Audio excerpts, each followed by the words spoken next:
bonjour. Bonjour, Présentez-vous brièvement en quelques mots. moi je m'appelle justement Julien Stani Mukurarinda. Je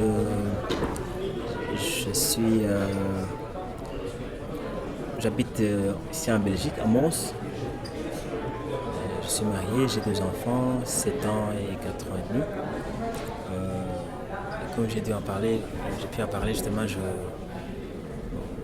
pour le moment je travaille pour mon compte, je suis chef d'entreprise. Pardon. euh, sur la région de Nivelles, près de Mons. Mais on est actif sur l'ensemble de la partie francophone du pays, aussi la partie en France et en tout cas dans le nord de la France. Que vous inspire la commémoration du 20e anniversaire du génocide? Kwibuka 20, qu'est-ce que ça vous inspire? En fait, Kwibuka 2020, ça me donne l'occasion. C'est bon. Là, il y a eu un cap Kwibuka 10. À l'époque, je n'étais pas vraiment à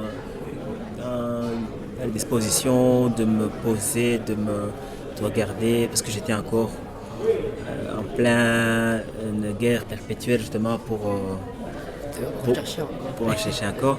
Même si aujourd'hui, je ne dirais pas je n'ai pas de combat à livrer, mais aujourd'hui, je peux me poser, regarder l'histoire avec un regard plus analytique.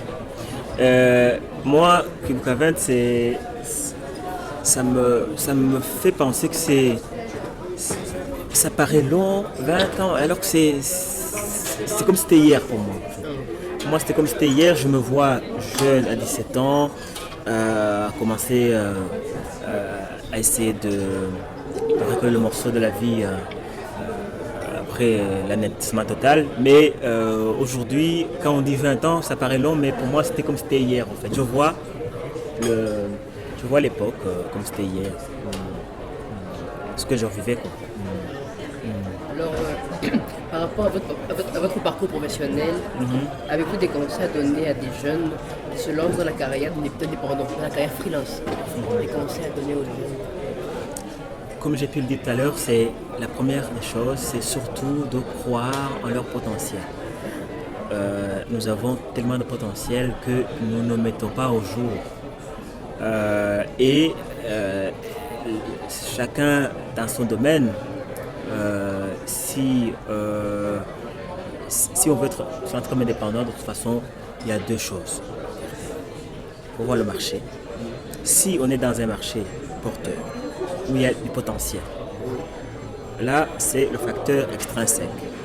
Si ce facteur-là est assuré par des études de marché bien menées, si ce facteur-là, ce côté-là, c'est OK, il faut cette fois-ci regarder le côté intrinsèque. Est-ce que moi, j'ai les moyens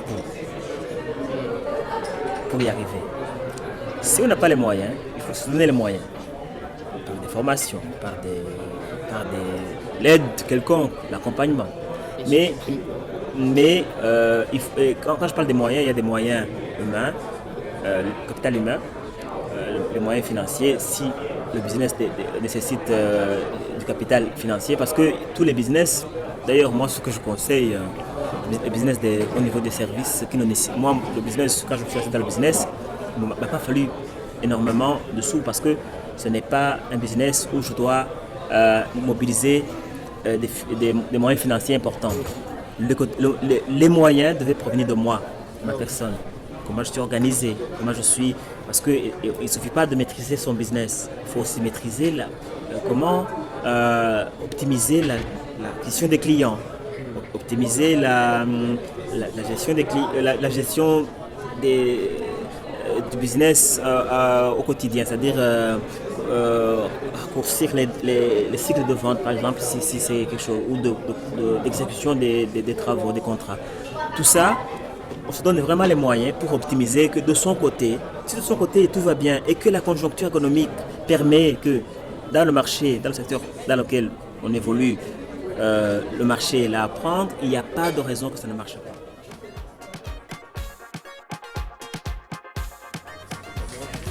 Bonjour, Présentez-vous brièvement en quelques mots pour vous connaître. Eh bien, je m'appelle Norbert Salimana. Je suis, comme j'aime le dire, rwandais et belge. Alors j'aime préciser que je suis rwandais à 100% et belge à 100%, parce que ce que je fais, disons, j'ai évolué ici en Belgique, mais j'ai gardé aussi ma culture rwandaise. Et aujourd'hui, j'exerce un métier dans la formation, le coaching, pour aider les personnes à améliorer leur performance et aussi à résoudre leurs problèmes. Que vous inspire la commémoration du 20e anniversaire du génocide? Qu'est-ce que ça vous inspire? Écoute, c'est tout simplement se dire que ça fait 20 ans déjà qu'une génération est passée, que ça passe très vite. En même temps, pas si vite que ça, parce que j'ai l'impression que c'est hier. Mais aussi, moi j'ai envie de dire, je rends grâce. Je rends grâce de ma vie qui a été préservée et j'espère que justement elle a été préservée à bon escient pour pouvoir apporter quelque chose de positif. Par rapport à votre parcours professionnel, avez-vous des conseils à donner à des jeunes qui se lancent dans la carrière de dépendant, dans la carrière freelance? Des conseils? En fait, il est très difficile. Dans mon métier, on ne donne pas trop de conseils, parce que le conseil que je peux donner à telle personne ne convient pas à telle autre personne. Donc il faut vraiment, les conseils doivent être en fonction d'un contexte, en fonction de l'histoire de la personne. Mais si je devais malgré tout me permettre de généraliser, c'est quand on choisit de devenir indépendant ou de faire vraiment un travail, on se met soi-même, on décide de son travail, mais il vaut mieux choisir quelque chose déjà qui fait partie d'une passion, de quelque chose que vraiment qu'on aime. Ça, c'est la première des choses. La deuxième des choses, mais c'est très difficile à trouver au départ, donc il faut accepter que peut-être il y a des chemins qui ne vont pas être à la base des bons, mais qui finiront par nous connecter à ce qui est essentiel pour nous. Deuxième des choses, c'est qu'il faut savoir que quand on se lance dans ce travail où on est indépendant, il y a un prix à payer. Il y a un prix à payer et le prix à payer, c'est des nuits peut-être d'insomnie, c'est des moments où on n'a pas de moyens.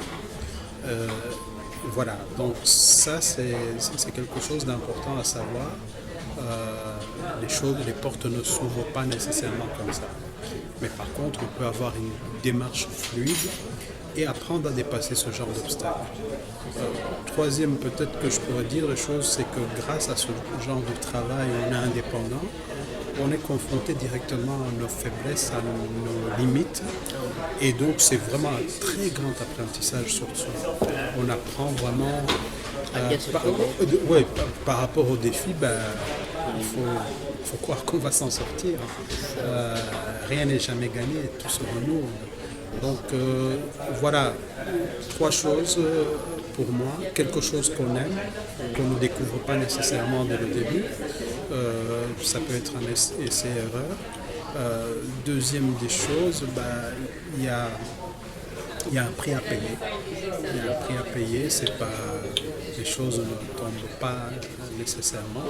Et je ne sais plus la troisième parce que Par rapport à votre parcours professionnel, avez-vous des conseils à donner à des jeunes qui se lancent dans la carrière indépendante, dans la carrière freelance? Des conseils? Oui, alors cette question pour moi est intéressante, en même temps très difficile à répondre, parce que dans mon métier justement on donne des conseils en fonction d'un contexte, en fonction d'une situation donnée, donc qui sont très personnalisés. Parce que ce que je peux donner comme conseil à l'un ne correspond pas nécessairement à l'autre.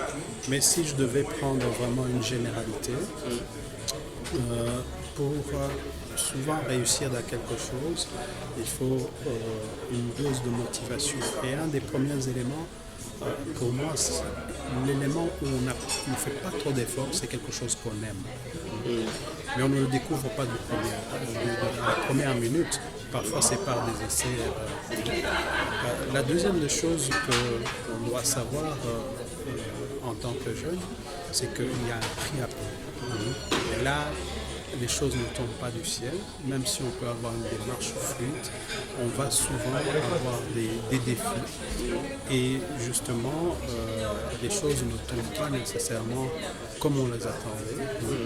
Et ça me connecte à un troisième point en fait, qui est tout simplement que dans ce parcours, quand on le fait, quels que soient les échecs qu'on rencontre, etc., on parvient à se connaître soi-même.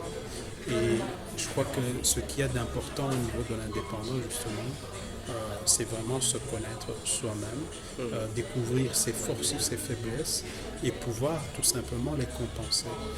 Voilà, donc ce sont ces trois aspects dont je voulais parler.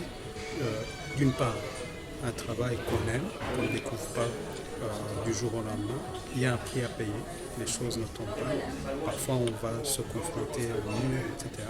Troisième chose, mais c'est comme ça qu'on apprend aussi à se connaître, à se défier et à se développer tout simplement. Ok, un grand merci.